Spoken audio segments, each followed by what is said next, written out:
Vamos a ver que existen secuencias de números compuestos consecutivos de longitud n para cualquier n. Lo que estamos diciendo es que vamos a tener una secuencia de números que no son primos, ¿no? Vamos a subdividir en primos y números compuestos y vamos a dejar el 1 afuera de estos. Dentro de los números naturales tenemos los primos, que son los que se dividen por 1 y por sí mismo, como son el 2, el 3, el 5, el 7. Todos estos números se dividen por 1 y por sí mismo, y los compuestos, que son el resto, que no son ni el 1 ni primo. El 4, que es 2 por 2, el 6, que es 3 por 2, el 8, que es 4 por 2, o 2 al cubo, mejor dicho, en términos de primos. Y entonces lo que estamos diciendo, nosotros podemos ordenar los primeros números: 1, 2, 3, 4, 5, 6, 7, 8. El 1 lo dejamos afuera, este es un primo, este es un primo, este es 2 por 2, es un número compuesto, primo, este es 2 por 3, este es primo, y este es 2 al cubo, 2 por 2 por 2, y así con todo. Entonces, lo que podemos ver es que tenemos justo al principio, que es una zona bastante particular, tenemos primo, primo, compuesto, primo, compuesto, primo, compuesto. Acá viene 3 al cuadrado compuesto, 10, que es 2 por 5, 11, que es primo, 12, que es 3 por 2 al cuadrado, pero no importa. Acá ya detectamos, por ejemplo, que tenemos una secuencia de 3 números compuestos.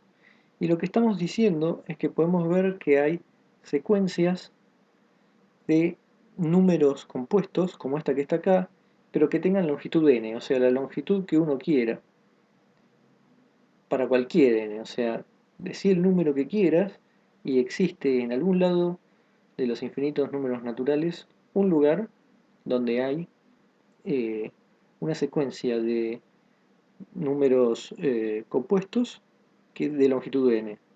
En algún lugar va a haber, por ejemplo, 1000 números compuestos y va a haber un primo adelante y otro primo, un primo atrás y otro adelante.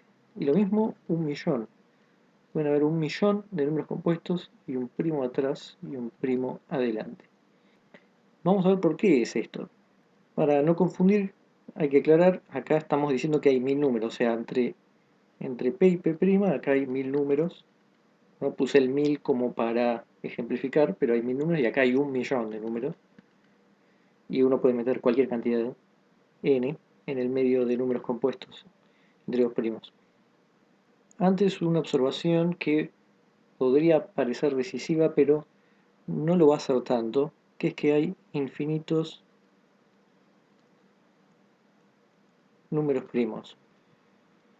Es decir, que siempre van a aparecer estos primos que solo son divisibles por sí mismos y por uno, aunque uno puede ver que por ahí la densidad de estos cada vez va siendo en promedio más baja, pero siempre van a haber. Y de hecho esto que vamos a probar más o menos está hablando de esa densidad, que siempre podemos encontrar un, una secuencia de números compuestos tan grande como querramos. Está hablando de eso justamente. Pero aún así hay infinitos primos. La razón es porque si tuviéramos infinitos, vamos a ver por el absurdo, entonces tenemos P1, P2, P3 hasta algún Pn. Estos son finitos primos. Entonces nos armamos un número que es P1 multiplicado por P2 multiplicado por P3 multiplicado por todos hasta Pn. Multiplicamos todos los primos, la cantidad finita de primos que suponemos que existe. Y le sumamos 1 a este número, vamos a ponerle un nombre, P grande. Ahora vamos a usar lo que se llama el teorema fundamental de la aritmética, que es que cualquier número natural se escribe como multiplicación de números primos. Puede ser potencias, distintas potencias, pero así podemos identificar, como si fuera un documento de identidad, a cada uno de los números naturales. Y esto es importante, porque si esto vale, entonces hay un primo de todos los que, por lo menos hay un primo de todos los que armamos, que debería dividir a este número si fuera compuesto. O sea, o es compuesto o es primo.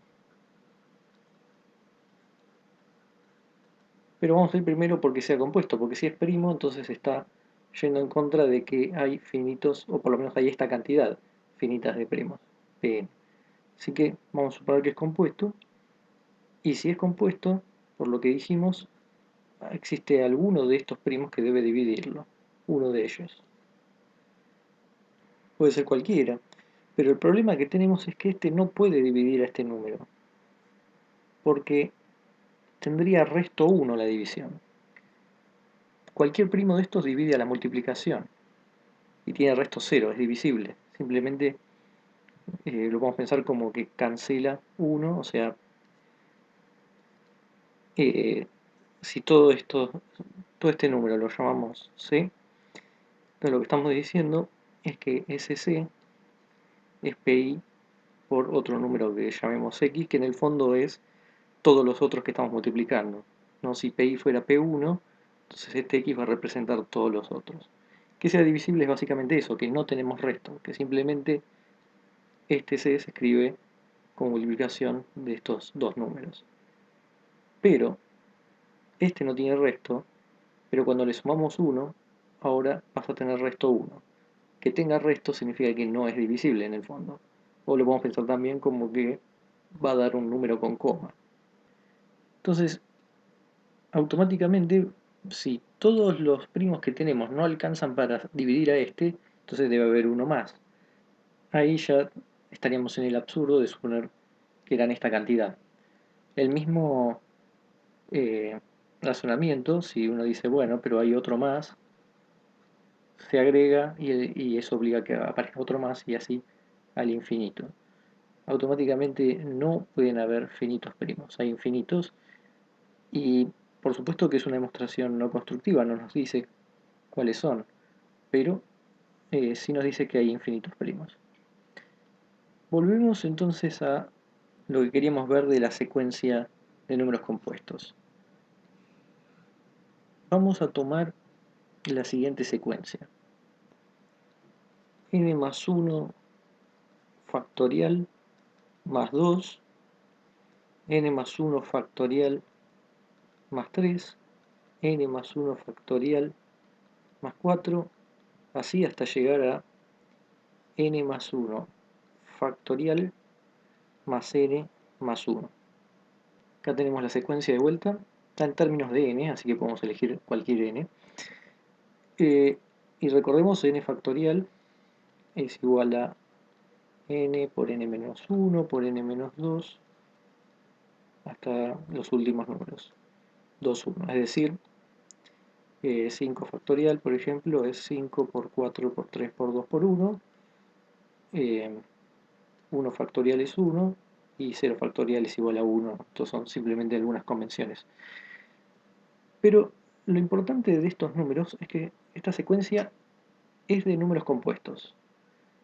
Porque, por ejemplo, el primer número de la secuencia es divisible por 2.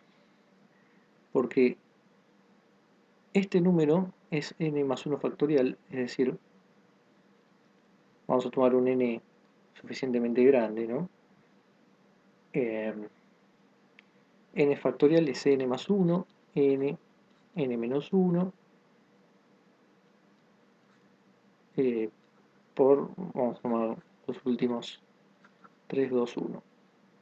En particular, es divisible por 2. Y más 2 también, acá las dos partes de la suma es divisible por 2, así que todo el número es divisible por 2. Como dije antes, n no lo estamos tomando chico, no estamos tomando que sea 2, 3, porque estamos haciendo una secuencia de números que llegue hasta n más 1 y que acá en el ejemplo podría ser 2, pero el ejemplo terminaría en menos números. Pero acá lo tenemos en general para n más 1. Y lo que importa es que 2 divide a este primer número de la secuencia, 3 divide al segundo por la misma razón, porque va a aparecer acá, en la parte del n más 1, y el 3 divide a este también, 4 a este, y así con todos los de la secuencia. Este va a ser divisible por n más 1.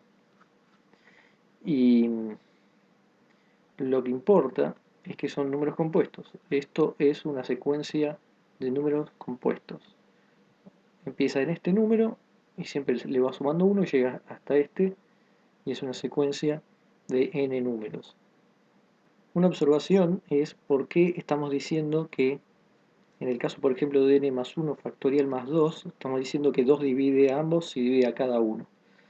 Y porque en particular esto podríamos sacar factor común y quedaría, vamos a escribirlo así, n más 1 factorial sobre 2.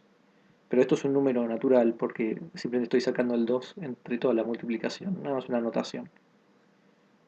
Y queda más 1. Entonces pude escribir al número como 2 por alguien, esto significa que 2 divide a todo este número. Y lo mismo se puede hacer con el 3, con el 4, con todos. O sea, son números compuestos y cada uno de estos números los dividen. Entonces, son compuestos, son n consecutivos, así que esta es la secuencia de n números compuestos consecutivos. Uno puede, como dijimos al principio, poner 1, 10, 1000. De 1 es directo porque ya tenemos acá uno solo. Pero si ponemos 10, 100, 1000, 1.000.000, acá tenemos esa secuencia que va a funcionar porque no importa cuál es el n. Estos van a ser todos compuestos.